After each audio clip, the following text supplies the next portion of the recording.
Maandagmorgen is er brand uitgebroken bij de firma Tielco aan de Mariastraat op Ruiver. Door nog onbekende oorzaak kwam de afzuiging van de fabriek volledig in brand te staan. Mogelijk was de oorzaak een kapotte motor.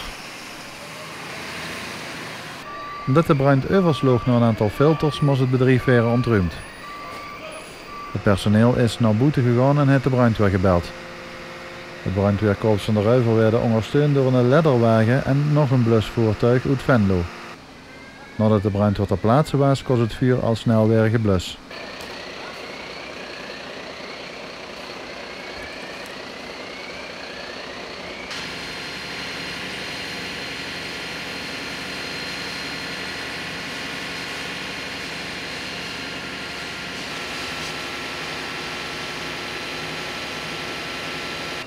Het is niet de eerste keer dat er brand uitbreekt bij Tielco in Ruiver.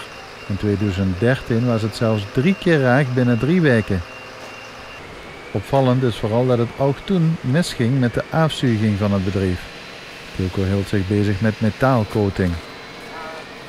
Maandag leek het opnieuw met een assessor af, maar de afzuiginstallatie is wel volledig verwoest door de brand.